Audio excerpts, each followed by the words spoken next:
Nggak bayar dong kalau nggak dibicarain, Pan. Nggak bayar aku. Maaf.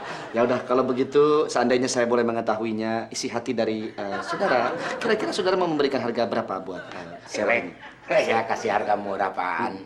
Saya kasih harga 5 juta. Kalau melihat angka yang tadi Anda sampaikan, Iya. kelihatannya terlalu angkanya seperti tawuran.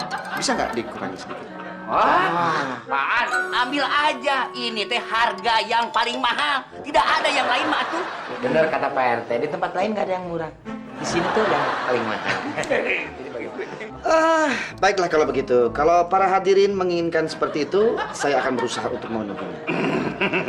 Kalau begitu sekarang silakan ke rumah saya, nanti saya bayar di sini.